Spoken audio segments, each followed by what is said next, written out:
Jangankan Allahnya, namanya aja. Yesus bukan Bapa ya. Yesus bukan pencipta langit dan bumi ya. Bukan. Oh, Yesus bukan pencipta langit dan bumi. Bismillahirrahmanirrahim. Assalamualaikum warahmatullahi wabarakatuh. Kali ini kita diskusi dengan seorang Katolik yang mengaku bahwa Yesus bukan pencipta langit dan bumi. Bagaimana kelanjutan diskusinya? Jangan lupa disimak sampai tuntas ya. Dan jangan lupa di subscribe, share, dan posting-posting ulang. Salah satu Kristen yang tidak pernah main sereanya itu menghujat agama Islam. Ya, aku boleh bersaksi lah. Tapi aku nggak tahu nih, sepantauan aku mungkin ada suatu saat Pak Febri menghujat, aku nggak lihat karena aku nggak bisa menjamin itu. Sepantauan, penglihatan aku, Pak Febri tidak pernah menghujat agama Islam. Pak Febri bukan orang juga yang senang dengan diskusi ngotot-ngototan, diskusi debat kusir. Dan ini adalah kepribadian yang aku hormati dari Pak Febri. Makanya Pak Febri adalah salah satu orang yang aku harapkan hadir terus di Komal aku untuk menunjukkan bagaimana ruang dialektika ini bisa dibangun dengan cara yang bijaksana dan juga penuh toleransi itu.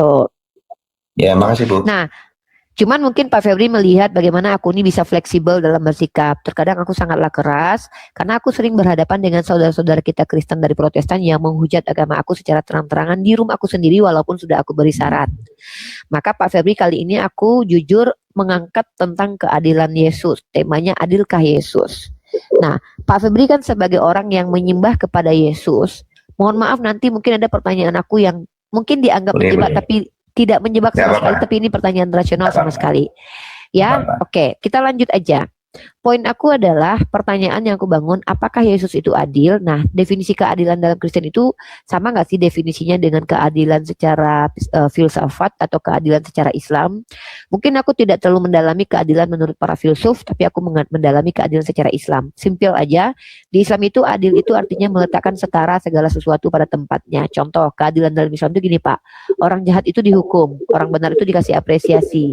Orang jahat tidak dibebaskan dari kejahatannya, orang benar pun tidak diluputkan kebenarannya. Inilah yang disebut dengan adil.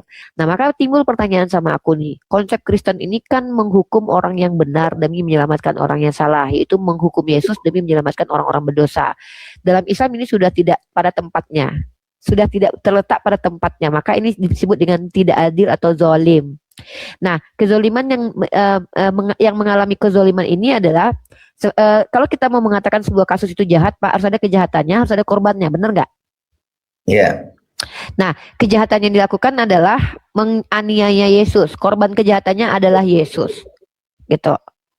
Nah, jadi menurut Bapak, apakah Yesus adil dalam teori penyalipan? Apakah yang menghabisi nyawa Uza yang tidak berdosa di dalam perjanjian lama adalah Yesus itu sendiri? Apakah yang menghabisi anak hasil zina Daud itu adalah Yesus itu sendiri? Atau bagaimana cara memahami ini Pak? Ini aku jujur betul-betul ingin tahu jawabannya menurut pandangan Pak Febri Nugroho, sehingga Bapak masih tetap mengimani Bible itu sebagai kitab suci gitu. Mungkin Bapak boleh jawab satu persatu karena ada 3 yang aku bawa. 1, teori penyalipan apakah adil? 2, menghabisi Uza yang tidak berdosa apakah adil? Yang 3, Tuhan menulahi anak hasil perzinahan Daud apakah itu adil? Bapak, saya kasih waktu 5 menit untuk menjelaskan, dimulai dari sekarang, nanti saya catat poin-poin penting yang ingin saya tanggapi. Silakan. Oke, kalau untuk penyalipan itu saya rasa Bu, itu pada waktu itu adil karena memang pemerintah Romawi menerapkan hukum seperti itu. Kalau kita memandang itu kurang adil, seperti biasa kan di dunia ini banyak hal yang tidak adil yang kita dapatkan. Yang kedua, kalau perjanjian lama, Uza dan segala macam itu garis bawahi dulu bahwa Yesus itu bukan Bapa di surga. Jadi kalau perjanjian lama ya Yesus belum ada begitu. Jadi nggak ada hubungannya sama Uza sama Daud tadi. Begitu. Yesus bukan Bapa ya. Yesus bukan pencipta langit dan bumi ya. Bukan. Oh, Yesus bukan pencipta langit dan bumi. Bukan. Oke, bentar aku catat poinnya Pak Febri. Yesus bukan. Tapi Bapak Kristen masih? Katolik ya, masih Katolik saya. Saya menjadi Katolik karena menuhankan Yesus kan atas perintah Konsili Nikea. Ya. Jadi tetap berdamai dengan perintah itu. Ya, betul. Walaupun Bapak tahu Yesus bukan pencipta langit dan bumi, tapi Bapak tetap menuhankan dia. Ya, karena itu perintah dari bahasa kita ketua umum ya. Paus itu kan ketua umumku kan, pemimpin umat Katolik sedunia kan. Karena di Konsili Nikea tahun 325 di Turki itu kan memerintahkan, menegaskan keilahian tentang Yesus Kristus ya. Berarti kita selama kita masih jadi Katolik ya harus tunduk dengan perintah ketua umum kan, begitu. Dan Bapak menyadari hal itu, tapi tetap berdamai dengan hal itu. Iya. Karena itu kita yang kita hargai teman-teman. Organisasi Katolik ya kita harus tunduk kan. Kalau kita pemanya nggak menghargai ya kita harus keluar dari Katolik seperti itu kan. Masya Allah, keren banget ya. Masih di bawah perintah Paus, masih tergabung dalam Katolik Vatikan ya mau nggak mau, suka nggak suka harus ikut perintah dia kan. Gitu.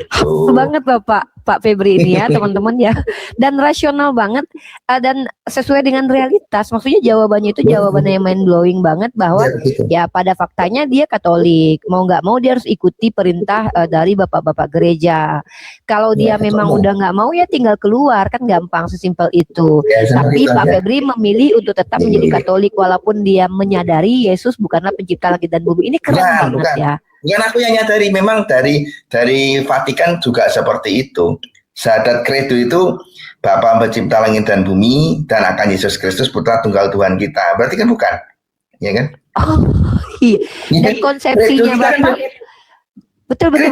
Jadi konsepsi Bapak terkait Credo itu tidak menganggap Yesus setara dengan Bapak, tapi Bapak mengimani bahwa Yesus setara dengan Bapak itu karena ada Konsili Nikea yang mencetuskan dogma homoousios. Ya, Konsili Nikea kan menegaskan ketuhanan Yesus kan. Ya kalau Yesus bukan setara dengan Bapak, orang dia waktu meninggal aja, ku serahkan nyawaku kepada Bapa. Kalau serah terima tuh satu orang apa dua orang? Pasti kan dua orang. Masuk serah terima satu orang gimana? Kita ke notaris, Bu.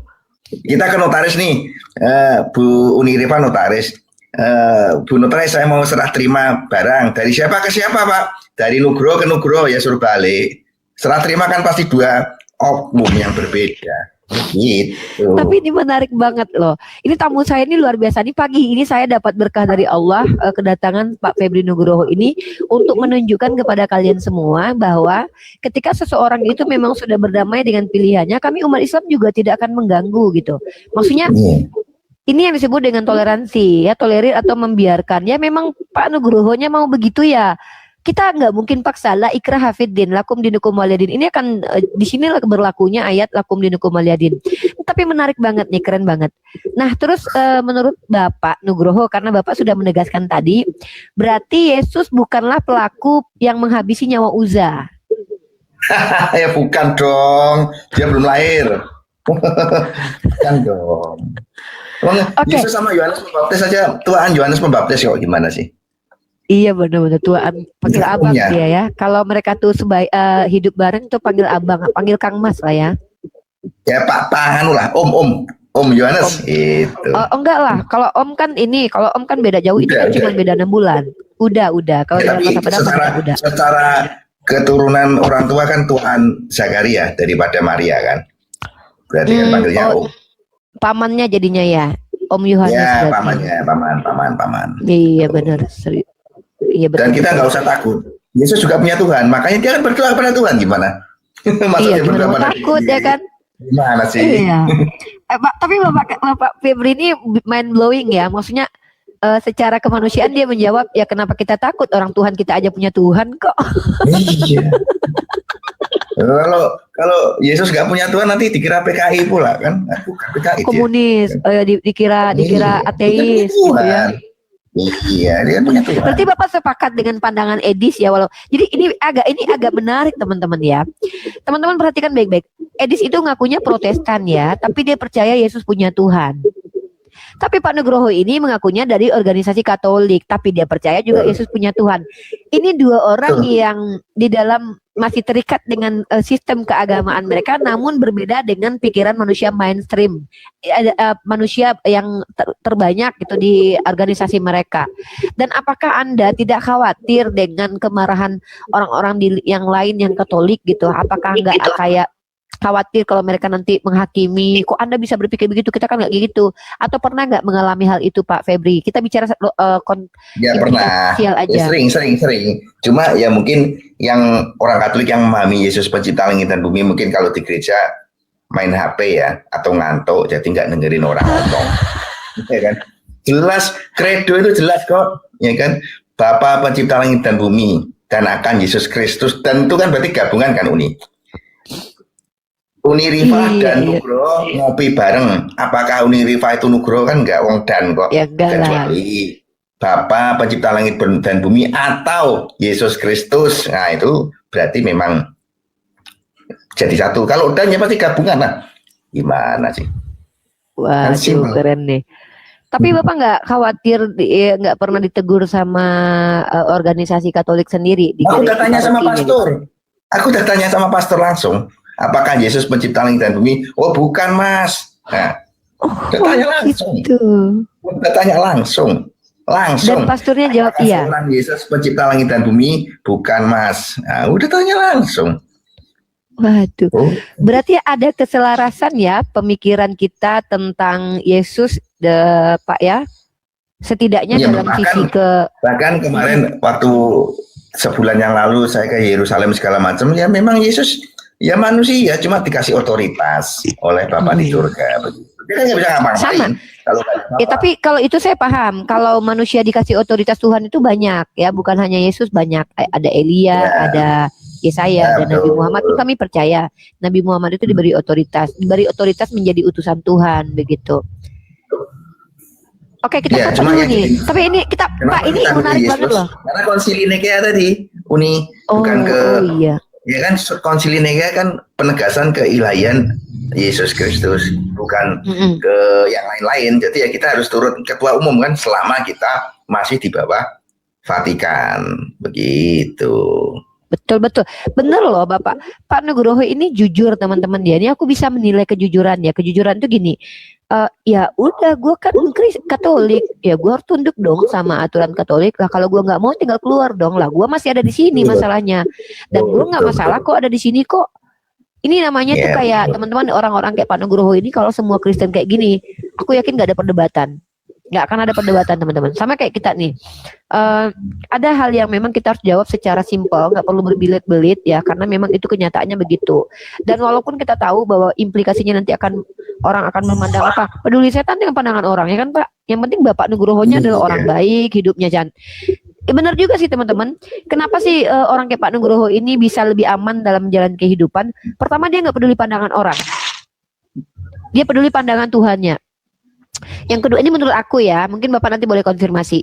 Yang kedua adalah aku menilai orang kayak Pak Nugroho ini akan nothing tulus dalam menjalani kehidupan. Karena ya you bilang gua bodoh juga nggak apa-apa, ya udah nggak apa-apa. Lu bilang gua bodoh nggak masalah. Berarti lu pinter, gua bodoh, ya udah aman kan lu bilang gua bodoh. Terus kalau misalnya dia, oh lu sesat, nggak apa-apa. Yang ngatain lu sesat adalah yang penting jangan Tuhan, karena gue percaya Tuhan ada, dan Tuhan gue adalah si A, si B, si C, atau ini dan itu.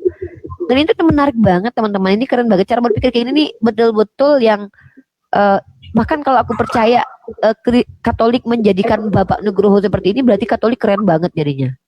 Serius. Kalau ajaran Katolik membuat Pak Nugroho menjadi seperti ini sikapnya, ini berarti Katolik memang keren. Tapi Katolik versi Pak Nugroho ya, bukan Katolik versi Inkuisisi, bukan. Yang pernah Inkuisisi itu bukan. Juga Uniripa. Kita ini Katolik kan ada magisterium kan, Uniripa, ya kan. Jadi kalau ada di luar magisterium itu khotbah, kita nggak usah dengerin. Untuk apa sih? Contoh. Iya betul. Karena Darum nama RK kan Katolik kan dia, ya kan? Dia tuh sama kayak saya, umat biasa. Jadi kalau menafsirkan Bible nggak usah dengerin, begitu. Oh, gitu. Iya. Sama, bukan magisterium kita, bukan magisterium. Iya. Oke Pak. Nggak usah dengerin. Karena kita udah kedatangan tamu beberapa, Bapak di sini kalau masih ada waktu nanti di sini standby dulu. Halo dulu nih, makasih ya. Mungkin aku mau turun dulu, makasih ya. Wah, tapi aku jadi beda cara berpikir tentang paham di Katolik tentang Pak Nugroho. Bisa jadi kayak gini. Ini maaf nih aku kasih sedikit kesimpulan nih. Bukan aku membenarkan Katolik ya, tetap aku dan Katolik, Islam dan Katolik itu beda. Tapi gara-gara gini aku jadi berpikir bahwa Katolik ini nanti adalah agama yang memang akan berpihak kepada hal yang benar menurut konsili ketika orang-orang pada zaman itu sadar bahwa itu benar, maka mereka akan berpihak dengan memunculkan sebuah konsili dan kemudian menjadi aturan di dalam magisterium dan diikuti. Nah, kebetulan Pak Nugroho ini sekarang pengikut magisterium di tahun sekarang ini, maka dia harus ikut nih. Kebetulan di Konsili Vatikan kedua itu menyatakan bahwa Islam itu juga penyembah Tuhannya Abraham. Berarti Pak Nugroho akan percaya bahwa kita menyembah Tuhan yang sama dengan beliau, teman-teman. Ya, mungkin gitulah kira-kira. Ya kalau dia ikut. Tapi keren banget jadinya ya. Ya, jadi aman orang Katolik teman-teman ya, selagi mereka punya magisterium yang tidak mengganggu orang lain, itu keren berarti. Kalau di luar magisterium nggak usah dengerin nih. Kalau di luar magisterium dia mau khotbah berbusa-busa tentang Bible nggak usah dengerin. Tapi nanti yang kita khawatirkan gini Pak, mudah-mudahan pausnya adalah orang yang benar ya, karena takutnya nanti pausnya sama kayak paus-paus dulu Pak, keluarkan doktrin yang merusak orang lain, akhirnya itu mudah-mudahan kita doakan terus ya. Karena juga paus itu kan punya hak infalibilitas punya hak infalibilitas. Dia nggak bisa disalahkan, dia nggak bisa sesat. Jadi apa yang dia omongkan ya otomatis benar itu. Ya mudah-mudahan paus-paus yang Oke, sehat selalu ya Uni ya. Tetap adalah orang baik ya. Selalu ya Uni ya. Terus kelancaran. Honey, I have to bring work home this weekend. Bapak, kalau ada kata-kata Katolik keren, aku bisa bilang hari ini Katolik keren ya. Kenapa? Karena mengikuti perubahan yang ada zaman sekarang ini. Misalkannya yang benar menurut konsensus itu adalah tidak boleh menghukum orang, maka akan ikut. Itu keren. Jadinya apa? Ya kebenarannya sesuai dengan yang dibutuhkan pada saat ini gitu loh. Tapi aku senang ada orang yang seperti itu. Akhirnya beliau memberikan wawasan baru nih buat aku. Oh iya juga, teman-teman tau nggak? Ada orang gini ya, ada orang baca satu ayat, di ayat itu tertulisnya habisi nyawa anak kecil itu, tapi dia memandangnya bukan begitu. Dia memahaminya maksudnya adalah habisilah kejahatan anak kecil itu dengan dididik gitu tuh. Ya tetap anak itu sebenarnya orang itu baik walaupun mengutip kitab yang tidak benar, tapi dia baik. Maka yang tidak baik itu adalah kitabnya, tapi orangnya baik. Pak Nugroho ini kan tadi kan sudah bilang nih, yang menghabisi anak kecil itu bukan Yesus, tapi yang menghabisi anak kecil itu adalah Bapa di surga. Nah, kalau Pak Nugroho adil juga Yesus, ya menurut dia adil gitu loh, karena Yesus malah menyelamatkan semua orang dengan kematiannya kan gitu. Tapi kalau nanti ditanya tentang Bapa, nanti beda lagi tuh pahamnya ya, nanti itu agak melebar gitu. Tapi kalian menangkap poin nggak? Maksudnya kayak pertama mind blowing, kedua kayak fresh ya, kayak baru gitu cara berpikirnya gitu ya, luar biasa.